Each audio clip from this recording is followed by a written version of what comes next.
espero que se encuentren muy bien. El día de hoy vamos a hablar de patología benigna del estómago. Mi nombre es Cristian Acosta David, soy residente de primer año del Hospital Universitario de la Universidad Autónoma de Nuevo León. Mis maestros asesores fueron el doctor Adrián Negreros Osuna y el doctor Matías Salinas Chapo.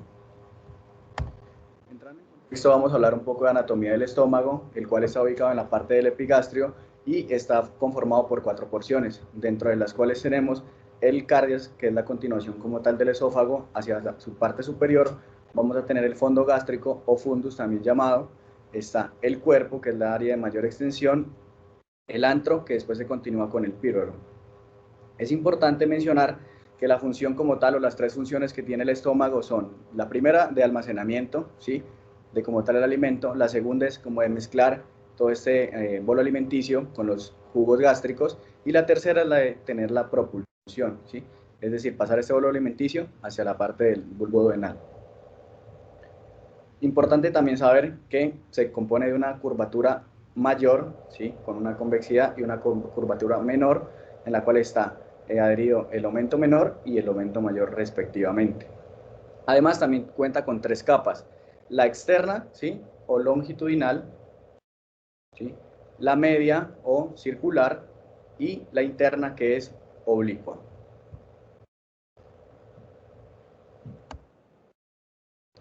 Hablando un poco más de la anatomía, vamos a encontrar que la vasculatura, respecto a su irrigación, va a estar dada en la curvatura menor, ¿sí?, por la arteria gástrica, ¿sí?, o también conocida como coronaria estomática, bien sea la arteria gástrica izquierda, que como podemos ver acá, viene del tronco celíaco, ¿sí?, que este tronco celíaco da 3 ramas, que es la esplénica y la hepática común, y ese tronco celíaco viene de la aorta como tal.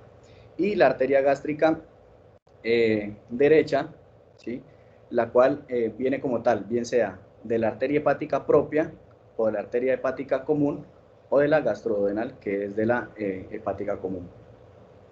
Hablando un poco de la anatomía respecto a su...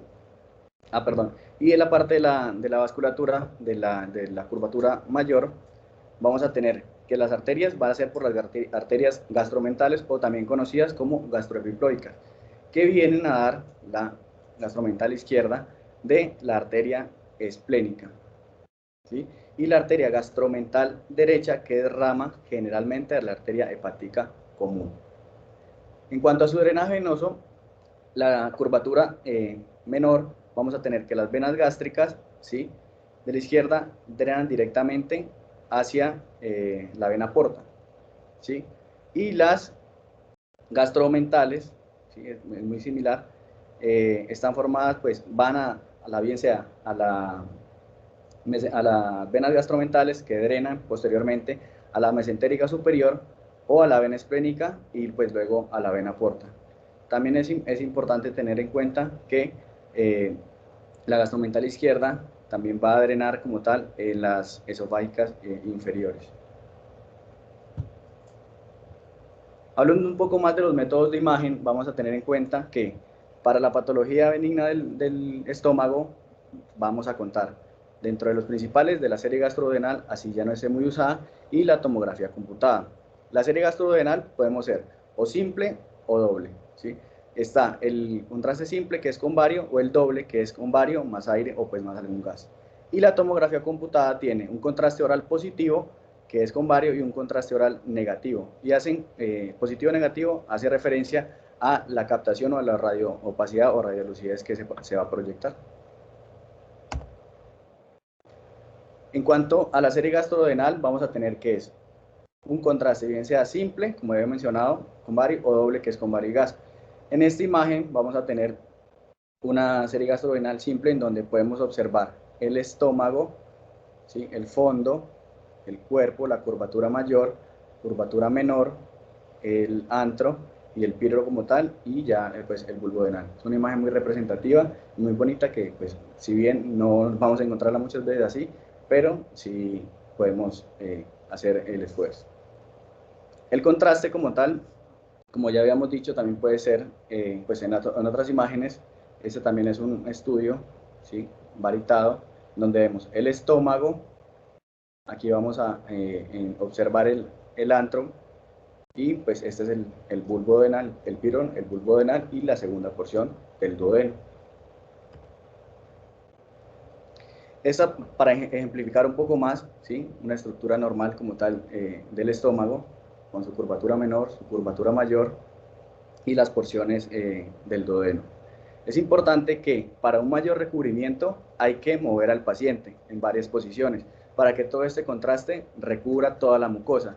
Es decir, hay que colocarlo tanto en decúbito lateral derecho, decúbito lateral izquierdo, prono, oblicuo. ¿Para qué? Para que todo este contraste se adhiera como tal a las paredes y podamos determinar así si hay alguna lesión de encontrarse así.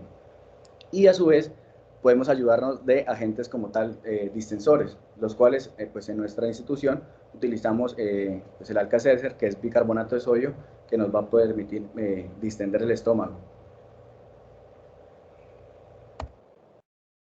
En cuanto a los métodos de imagen de tomografía computada, vamos a tener que una tomografía en un corte axial, donde vamos a ver el hígado, lóbulo caudado, estómago, vaso, y hay que tener en cuenta que cuando utilizamos un contraste oral negativo, ¿sí? Vamos a tener que podemos ver como si tuviera cierto realce la pared del estómago. ¿Hasta cuánto puede ser normal? Hasta 5 milímetros. Sin embargo, como podemos observar en la imagen, en la parte del antro vamos a ver que puede estar un poco más engrosado, lo cual no significa que sea patológico. Hablando un poco ya de patologías benignas, vamos a empezar desde la infancia hasta posteriormente las que se presentan más frecuentemente. En cuanto a la estenosis pilórica, es una patología que se da frecuentemente en niños, sexo masculino, se presenta entre las 4 y 6 semanas de vida extrauterina y se da por una hipertrofia pilórica. A nivel de radiografía, como podemos observar en esta, vamos a ver un estómago distendido. Y en cuanto a los estudios varitados, lo que nosotros tenemos que tener o podemos ver es el píloro en pico de ave. Es importante resaltar que si bien el diagnóstico no es radiológico, el diagnóstico es clínico, en el cual pues vamos a observar un niño de 4 a 6 semanas, masculino, generalmente con emesis, y donde hagamos una exploración física, encontremos la oliva pilórica palpable, pues prácticamente tenemos el diagnóstico hecho. Con eso lo que vamos a hacer es corroborar. Sin embargo, el estándar de oro no es, es el ultrasonido, en donde vamos a tener en cuenta que lo que tenemos que determinar como tal es los diámetros, es decir, la longitud, tanto en el corte longitudinal como en el corte transversal.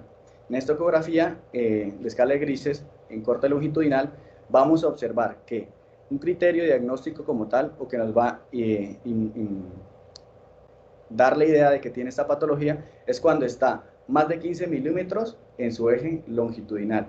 Y para medir, y que es el más, digámoslo así, específico, tenemos que utilizar el corte transversal, o la proyección transversal, en donde vamos a medir el diámetro de la muscular, que es la más específica. Que cuando vamos a decir que es patológico o que es positivo, cuando tiene más de 3 milímetros. Y lo podemos medir desde esta radiolucidez hasta la siguiente radiolucidez, es decir, el grosor muscular como tal. ¿Listo? La ecogenicidad, sí, que vamos a determinar.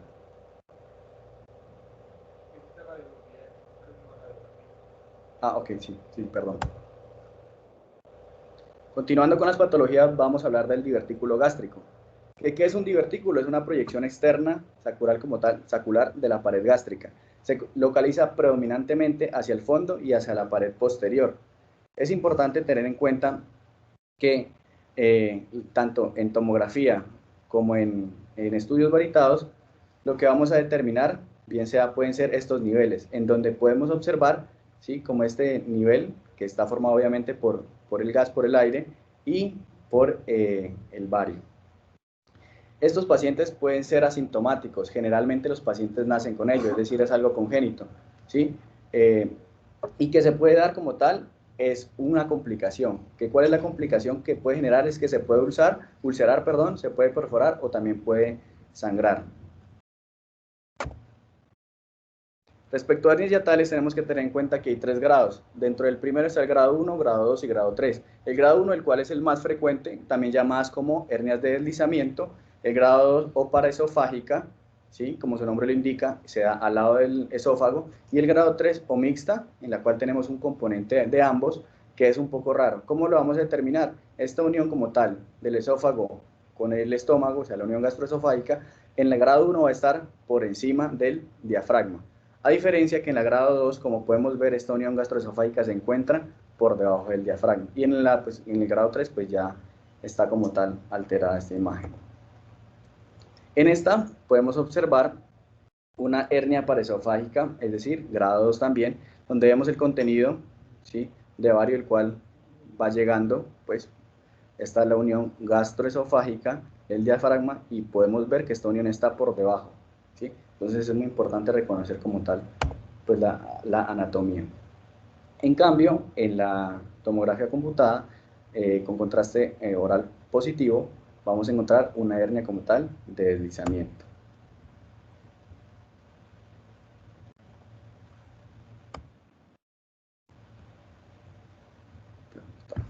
¿Dónde se trabó?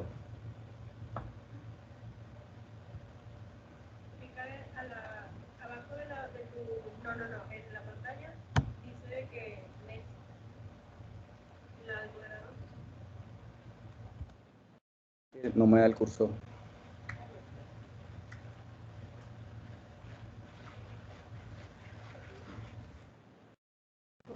A lo mejor está ya.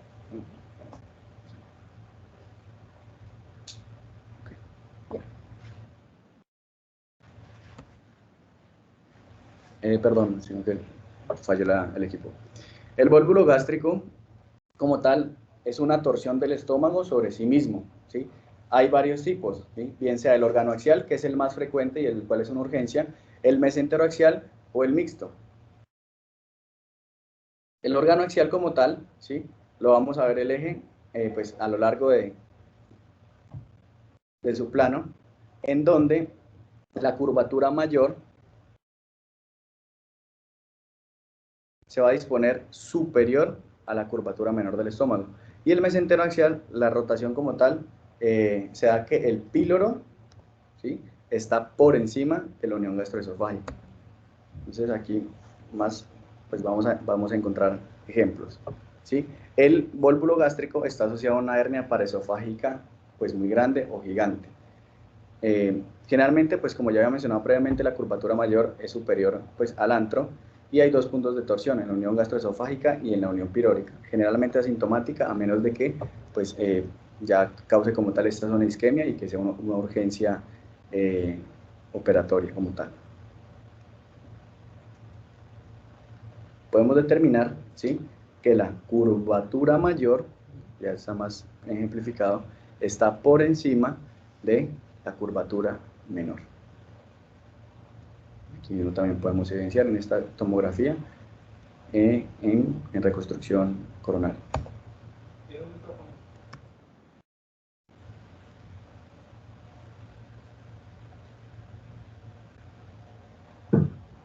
Okay. En este tipo de vólvulo gástrico, el órgano axial, que es el más común, que prácticamente la única manera de verlo es cuando está asociado a una hernia. Realmente la urgencia no sucede hasta que el fondo gástrico, que ahí están viendo en la imagen del TAC, ¿se lleva el fondo gástrico? El TAC. Bueno, esto está bien, este es el fondo, pero ahí, ajá. Cuando vuelve a bajar, porque vuelve a bajar por el hiato y se atrapa, es cuando realmente es una urgencia quirúrgica. Cuando está así, no hay tantos datos de obstrucción, el paciente puede estar así normal. Por eso es bien importante decir dónde está el fondo gástrico. Si está arriba, el paciente es buen pronóstico, no es una urgencia. Pero si está por debajo ya aplastado, ahora sí estrangulado, en el mismo yato que hizo que estuviera, eso sí es una urgencia quirúrgica. Entonces siempre es bien importante ver la posición del fondo gástrico. En este caso, por ejemplo, no es una urgencia quirúrgica.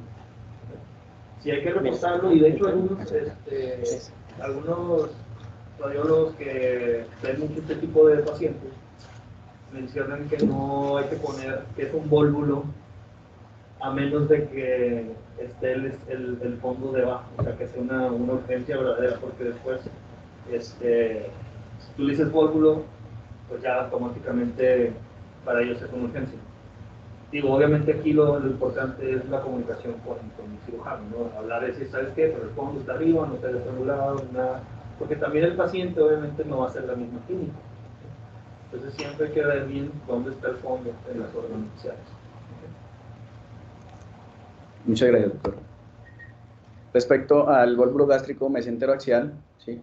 Se da en los pacientes como tal, cuando presentan una ruptura diafragmática, es mucho menos común que el órgano axial y como tal el fondo está por debajo del antro pilórico, como podemos observar en este estudio varita. Hablando un poco más ya de patologías más frecuentes, vamos a encontrarnos la gastritis, la cual es una inflamación de la mucosa gástrica que ocasiona una erosión de esta mucosa con una formación como tal de un cráter, ¿sí? Bien sea, pueden ser múltiples o únicas, ¿sí? Y la mayoría, como vemos en esta imagen, pueden formarse o pueden ubicarse a nivel del antro.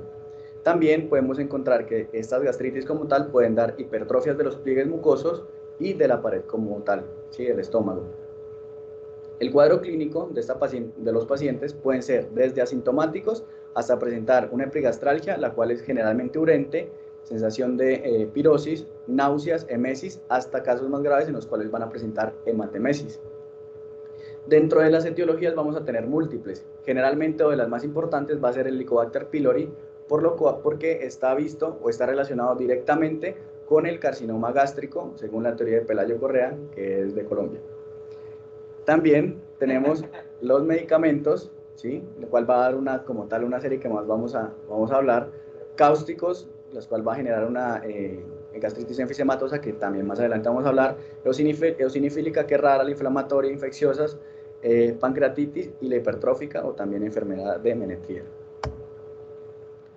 Hablando un poco más de las patologías como tal, de gastritis más frecuentes, está el Helicobacter pylori, que generalmente se colocan en el antro, en el cuerpo y ocasionalmente en el fondo. Puede ser de un patrón difuso o localizado. ¿Cómo vamos a encontrar o qué vamos a encontrar? Vamos a encontrar estos pliegues como tal, que son lobulados, que están engrosados, ¿sí? Para determinar como tal el pliegue, ¿sí?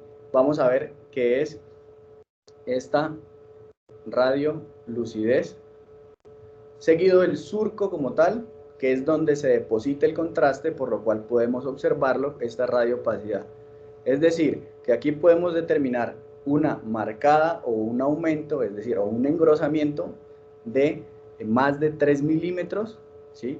Lo cual nos va a dar esta úlcera como tal, el cráter, que va como generar estas proyecciones radiantes, es decir, como rayos del sol. Se va a ver generalmente muy bonita, muy simétrica. La característica como tal del cráter es que es regular, no tiene como tal irregularidades, no se ven, o sea, se ve toda su forma y se ve de una manera muy bonita.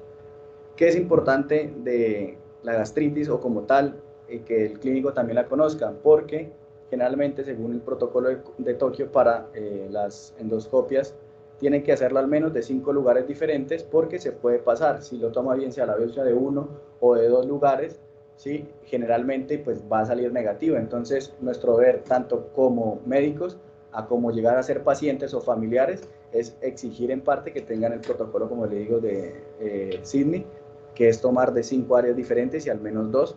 ¿Por qué? Porque, como les había mencionado previamente, es el principal, ¿sí?, precursor y está directamente relacionado con el cáncer gástrico, y lo mejor de todo, o lo peor o más triste, es que es curable, porque tenemos pues unas 4 líneas de tratamiento.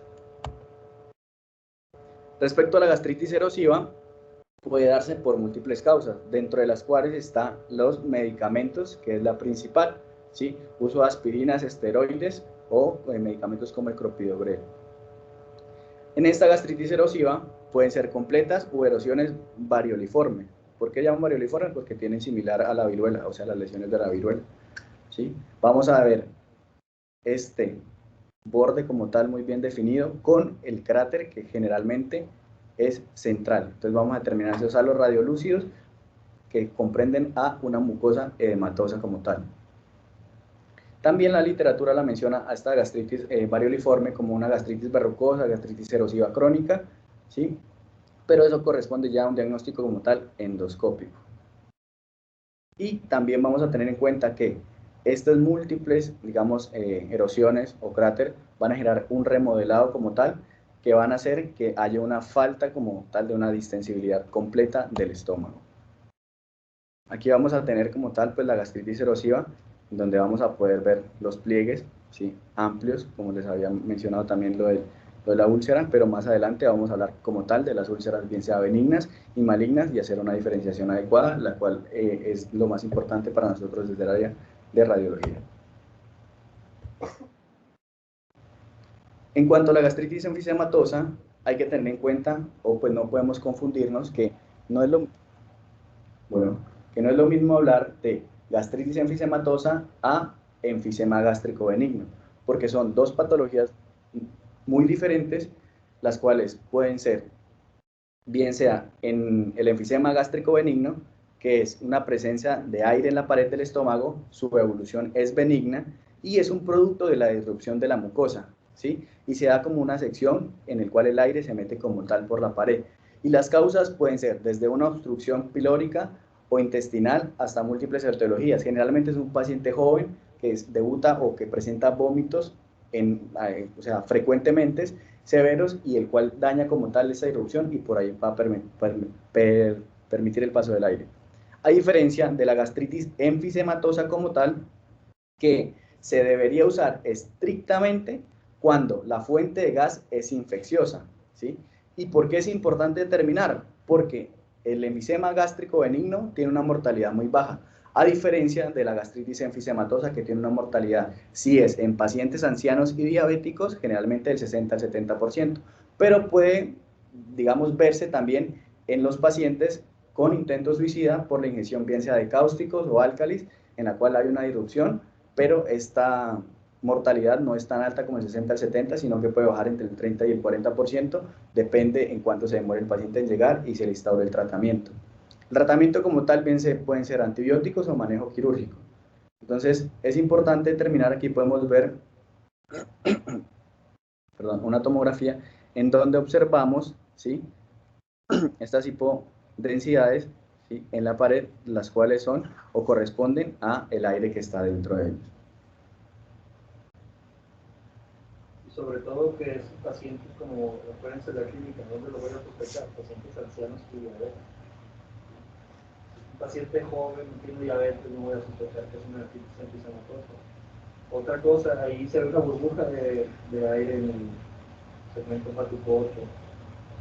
Muy comúnmente, ya sea que sea una gastritis enfisematosa o que sea una neumatosis gástrica benigna, puede haber paso del aire o del gas hacia el sistema portal, como están viendo ahí. Cuando son asociados, como lo mencionan, cuando son asociados a procesos benignos, también, por ejemplo, algo que lo va a tocar mucho es las pacientes que tienen gastrostomía, puede ser que presenten aire en la pared del estómago y que incluso pueda disecar hacia el sistema portal, pero eso no significa que es algo ominoso o muy severo que el paciente va a fallecer por eso. O sea, por eso tienen que siempre ponerlo en el contexto clínico. Y para pensar este diagnóstico, prácticamente piénsenlo solamente si el paciente tiene diabetes, el paciente está severamente enfermo, tengo datos de isquemia también en el estómago, ahí si pone atención no tiene tanto realce de la curvatura mayor hacia la porción proximal del cuerpo y el fondo, parte del fondo. Entonces, otros signos que son, que te están hablando de que esto sí es un proceso infeccioso que está produciendo gas y que la historia clínica del paciente pues debe coincidir también. Que importante para mencionar de la gastritis enfisematosa, que sea principalmente por las bacterias gram negativas como E. coli, ¿sí? También puede ser por Streptococo, Clostridium y Pseudomonas aeruginosa.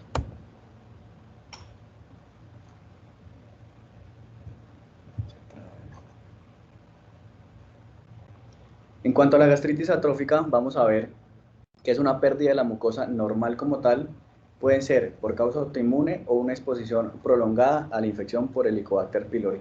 Es decir, que ya vamos a tener en cuenta que el Helicobacter pylori es un patógeno muy importante, el cual debemos buscar y tratar. Generalmente afecta el antro y está dado o presenta como tal una anemia perniciosa, que como tal es pues, una enfermedad autoinmune, ¿sí? Que se caracteriza o como tal es una anemia megaloblástica por un déficit de vitamina B12. ¿Qué causa el déficit de vitamina B12? Una atrofia de la mucosa. ¿Por qué se causa esta atrofia de la mucosa? Por un daño, ¿sí? Por una destrucción autoinmune de las células parietales, las cuales producen el factor intrínseco que es importante para la absorción de la vitamina B12 a nivel del ilion distal.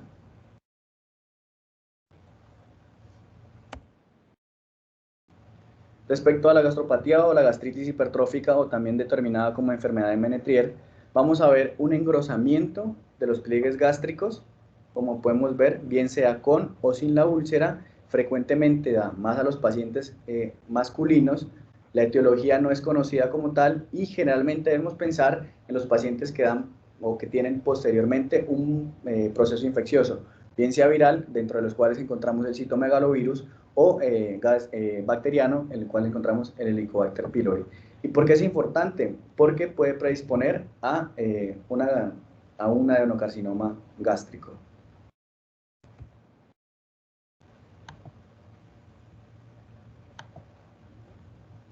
Dentro de la úlcera gástrica hay que tener en cuenta que el 95% es benigna y se asocia el 60 al 80% al Helicobacter pylori y el otro 20% a los Aedes.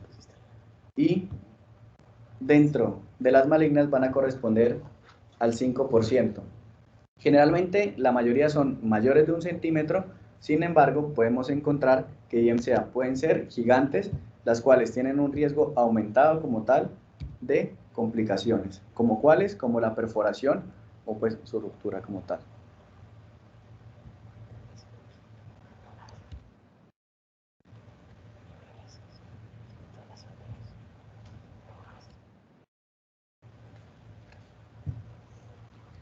Respecto a la úlcera gástrica benigna, vamos a tener que es un defecto mucoso bien definido, ¿sí? De bordes lisos,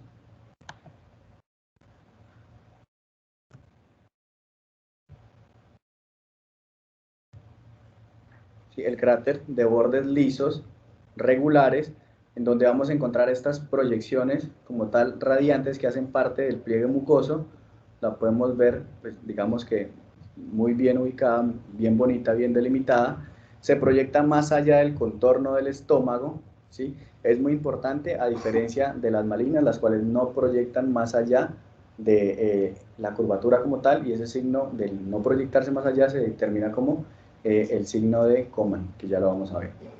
Asociado frecuentemente a una úlcera duodenal, y lo bueno de esto es que responde al tratamiento médico. Generalmente el tratamiento médico es con inhibidor de bomba de protones y a dosis altas por al menos 6 a 8 semanas. En esta úlcera gástrica benigna también vamos a encontrar lo que se llama collar de úlcera o la línea de Hampton, en donde podemos observar en este estudio varitado la línea, esa se termina la línea de Hampton, ¿sí? No, sí la muestro aquí, pero no me parece. Entonces, vamos a la radiolucidez que podemos observar y por fuera de este vamos a presentar cerca de la curvatura menor esta úlcera. La úlcera gástrica benigna, como les había mencionado previamente, está ubicada hacia la curvatura menor, ¿sí? A diferencia de la úlcera gástrica maligna, que está ubicada hacia la curvatura mayor. Digo, eso es por frecuencia, ¿verdad? Pero no quiere decir que uno pueda haber una maligna curvatura menor y viceversa. Sí, en medicina pues nada es, digamos, como tal, por decirlo así, categórico, pero cuando escuchas galopar lo primero que debes pensar es en caballo y no en cebra. Entonces es más o menos a lo que me refiero. Depende, ¿estás en África? News, está bien. También podemos encontrar el signo como tal de la media luna, ¿sí? O de la luna creciente, que hace parte como a esta concavidad, ¿sí?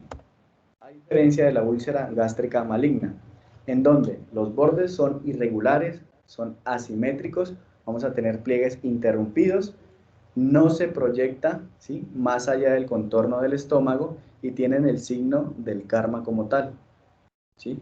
Lo que les mencionaba, es como esta convexidad la cual no se va, sí podemos ver en la anterior, ¿sí? sale como tal, ¿cierto?, de la pared gástrica. En esta no sobrepasa, ¿sí? Entonces es como un signo pues que nos podría orientar a determinar esto. Aquí podemos ver, ¿sí?, mal definido, con edema, y no pasa como tal la mucosa. Cristian, creo que lo que te refieres es al signo de Karman. Ajá. Cuando la úlcera es más de 3 centímetros, cuando es una úlcera gigante. Creo que ese es Sí, o sea, es la úlcera con la concavidad como tal, ¿sí?, hacia la curvatura, pero que no sobrepasa el pliegue como tal, es decir, que está como tal dentro, no como fuera. Eso es a lo que yo lo entendí en la literatura, pues. Que lo busqué, de hecho, pues en varias, porque en una no me lo explicaba muy bien. Lo que pasa es que ahí que te está representando eso.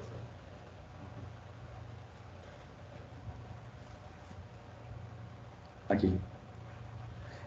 Es que sí aparece el puntero aquí, pero no aparece acá. Pero... Eso es el signo acá. Ahí lo que se refiere es que del contorno del contraste no sobrepasa el contorno del contraste de la silueta de la Aquí úlcera. aparece. No, vaya, lo que voy es que es el tumor. O sea, no traigo por favor. O sea, el tumor es. Aquí está el engrosamiento de la pared. Y el tumor se ulcera y por eso el crecimiento va a pasar la pared. Así. No es culpa. Ok. O sea, como que por momentos sí aparece y el puntero no aparece. O sea, yo sí pienso que lo estoy mostrando aquí, pero ya no me aparece. Respecto a la diferenciación entre la úlcera gástrica benigna versus la maligna, vamos a tener que la benigna generalmente pues es en adultos, pues, bueno, bien sea puede dar en todas las edades, pero es en adultos más jóvenes, a diferencia de una maligna que es en adultos pues de edad más avanzada. Respecto al sexo, en la benigna está como equivalente entre hombres y mujeres, pero pues lastimosamente para nosotros los hombres en la maligna nos vemos más afectados en este tipo pues digamos de cáncer. La localización, las benignas se encuentran 90% en el antro y como les había mencionado previamente en la curvatura menor, a diferencia que en la maligna, ¿sí? En este cuadro simplemente pues quiero especificar las diferencias, bien sea de la benigna, que generalmente pueden ser múltiples, ¿sí? Es decir, si encontramos múltiples erosiones o úlceras, hay que pensar que son benignas, a diferencia que las malignas, por lo general, ¿sí?, son únicas, o cuando son múltiples son muy poco común. Y lo del signo del karma y el signo de la luna creciente. Respecto a la enfermedad de Crohn, que vamos a recordar que es una enfermedad inflamatoria, digamos de tipo crónico, hace parte de la enfermedad inflamatoria intestinal, autoinmune del tubo digestivo, que puede darse, ¿sí?, por múltiples causas. La causa como tal o la etiología es desconocida y el cuadro clínico o la presentación, bien sea de estas úlceras, pueden ser desde la boca hasta el ano, ¿sí? Generalmente, ¿sí?, o más frecuentemente, se asocian a las úlceras a nivel del ilio, ¿sí? Pero no significa que al encontrarlas en el estómago o en otras partes, no vayan a tener como tal esta presentación. Si podemos o si recordamos al inicio de la clase, tienen una apariencia muy similar a las úlceras varioliformes, ¿sí?, solo que en esta como tal vamos a ver múltiples, ¿sí? Y obviamente no solo es una imagen, sino que es un cuadro clínico, es un paciente. Por lo cual, si vemos solo esta imagen en un paciente, digamos, joven o asintomático con síntomas muy leves, pues perfectamente podemos decir que es una úlcera secundaria al uso de medicamentos como los AINES.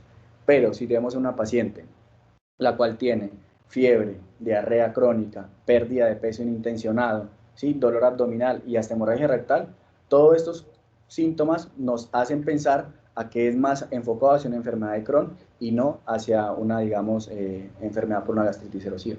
Es decir, ¿o a dónde quiero llegar? Que siempre tenemos que preguntarle al paciente, tenemos que ver la clínica del paciente y así los hallazgos sean muy sugestivos de otra patología, con el contexto clínico nos puede cambiar y nos puede hacer o nos debe hacer pensar en que la paciente puede llegar a tener otro diagnóstico como este, que si bien no es muy común, tenemos que tenerlo en nuestra mente para poderlo diagnosticar. Asimismo el síndrome de Zollinger-Ellison, el cual es un tumor como tal neuroendocrino, un tumor productor de gastrina, que secreta como tal una gastrina excesiva y esta gastrina excesiva va a provocar una sobreproducción y esto va a dañar las células parietales, que si recuerdan, como ya hemos mencionado previamente, estas generan el ácido clorhídrico, ¿sí? Entonces, por esta hiperacidez, vamos a generar una ulceración masiva del estómago, generalmente a nivel del antro e intestino delgado, pero proximal. Esta misma recuperación de la úlcera va a generar como un remodelado y esto va a ser un estrechamiento fibrótico, como podemos observar, ¿sí? Y puede dar la apariencia de una linitis plástica, ¿sí? Que la linitis plástica, por si no lo recordamos, es un adenocarcinoma gástrico infiltrante, difuso y maligno, ¿sí? Generalmente se presenta cerca del 10% de las neoplasias gástricas malignas, es decir, no es una etiología, digamos, despreciable.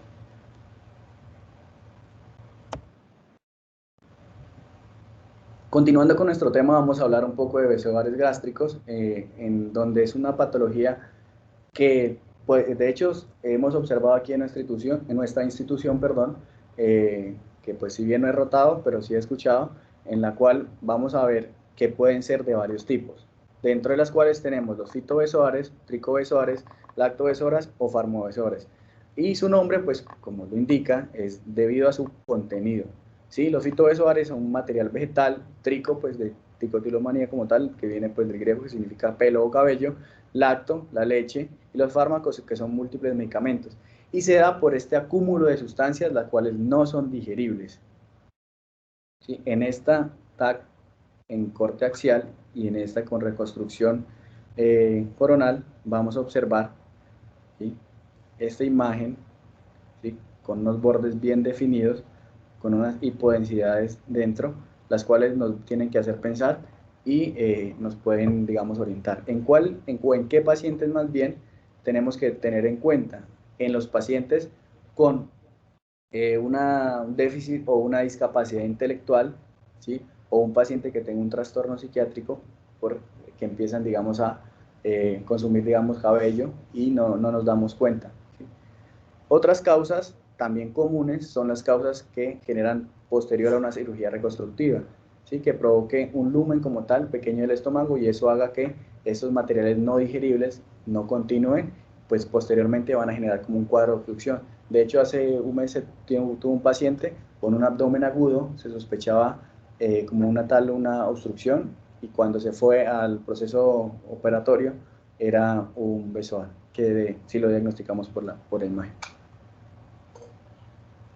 Son otros ejemplos, ¿sí?, en los cuales en la serie gastrodenal es un niño de 3 años con un defecto, pues como tal, de llenado el estómago, un patrón que se lo determina como arremolinado, ¿sí?, que es como tal el gas dentro, pues, de este material no digerible. Y vamos a tener una radiografía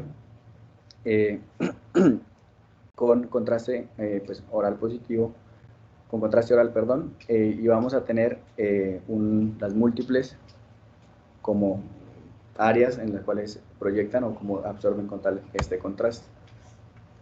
Una patología también importante es la gastroparesia. ¿Qué es la gastroparesia? Pues su nombre lo indica, es un retardo en el vaciamiento gástrico sin evidencia como tal de una obstrucción mecánica, ¿sí? Generalmente esto se da en pacientes o es visto en pacientes añosos de edad avanzada y diabéticos, o secundario un procedimiento quirúrgico en donde se ve alterada la inervación y pues no genere como tal estas ondas peristálticas, las cuales produce su vaciamiento. ¿Y cómo lo vamos a determinar? Pues como su tiempo lo dice, perfectamente puedes hacer una serie gastrodenal en la cual el paciente le tomas esta imagen y tienes que esperar al menos 30 o 45 minutos en donde se debería ver un vaciamiento al menos parcial, y vamos a ver o vamos a persistir esta imagen de acúmulo de, pues, del contraste. Ya casi para terminar vamos a hablar de los pólipos gástricos. La clasificación, tanto por patología, vamos a tener 3: hiperplásico, adenomatoso o amartomatoso. Es importante señalar que por imagenología no podemos determinar o diferenciar de uno de estos 3. Sin embargo, hay unas como tips o perlas, las cuales nos van a hacer pensar en qué es uno y pues no es otro, y está asociado a unos síndromes, como lo vamos a ver. Respecto a los pólipos hiperplásicos, vamos a tener en cuenta que son tumores epiteliales benignos, generalmente son múltiples, menores a 1 centímetro, se ubican en el cuerpo y en el fondo, y son sésiles, es decir, que tienen una base ancha, ¿sí?, no hay un tallo como tal, pues a diferencia de los pediculados. Y lo muy bueno de esto es que no tienen como tal una predicción o una predisposición maligna, ¿sí? En esta imagen vamos a ver pues como tal esta pues radiolucidez, en donde podemos determinar como esta base ancha, y esta imagen es como muy característica de los pólipos hiperplásicos, ¿sí? O sea que no tienen ningún pedínculo, no tienen ningún tallo, tienen su base ancha. Los pólipos adenomatosos, a diferencia de los otros que como podemos recordar eran múltiples, estos generalmente son únicos, se encuentran a nivel del cuerpo distal, el antro, también son sésiles, de hecho los tres son sésiles, y está asociado a poliposis familiar, al síndrome de Garner, que el síndrome de Garner pues, se caracteriza por una asociación a los pólipos, pero a nivel colorectal, y está asociado también a quiste epidérmico, cutáneos y osteomas mandibulares y de huesos largos. Eso pues constituye como tal el síndrome de Garner. Y se considera este síndrome de Garner como una variante de una poliposis familiar hereditaria. Dentro de los estudios varietados vamos a encontrar que son pues, irregulares, lobulados y aspecto de coliflor, como podemos ver en la imagen. Y a diferencia de los anteriores, estos sí predisponen a un adenocarcinoma. Y el pólipo amartomatoso son múltiples, pequeños, sésiles usualmente, y se asocian pues a síndromes con pólipos y pigmentación mucocutánea, dentro de los cuales tenemos el de Peutz-Jeghers, que es una entidad es hereditaria, autosómica dominante, ¿sí? Es inusual y es pólipos como tal, amartomatosos, como podemos observar, lo estoy señalando, que está asociado como a una pigmentación mucocutánea, de preferencia en el intestino delgado como el yeyuno ilion, y también en el colon y a niveles del estómago, como podemos ver. Y el síndrome de Crohn-Hyde-Canada, el cual es un síndrome raro de poliposis, ¿sí? Pero esta, a diferencia de la anterior, esta no es hereditaria, ¿sí? Y se asocia como con la triada cutánea, que es una enfermedad alopésica, alteraciones en las uñas y una hiperpigmentación en la piel.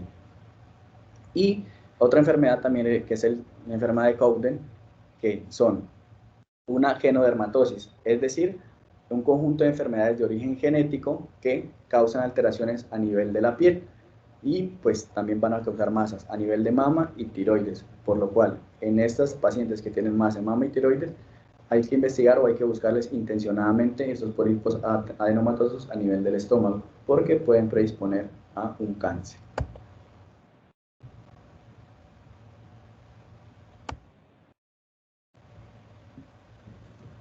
Y pues muchísimas gracias, solo para recordar, soy de Colombia, vengo de un estado o departamento que se llama Putumayo, que queda en el sur, colinda con Perú, con Ecuador, y este es mi pueblo, ¿sí? Que se llama esto La Regata, con el cual nos tiramos, nos montamos, nos lanzamos en un neumático, no sé cómo le llaman aquí, como en lo de las llantas, que va dentro de las llantas, ¿sí? Por el río. Este es otro lugar que se llama la Cascada del Fin del Mundo, es un lugar muy muy bonito, el río Putumayo. Muchísimas gracias, y no hay que olvidar que no solo somos médicos y que también tenemos un contexto en el cual en Colombia estamos pasando por una dura situación y tenemos que tener resistencia. Muchas gracias. ¿Alguna duda, alguna pregunta?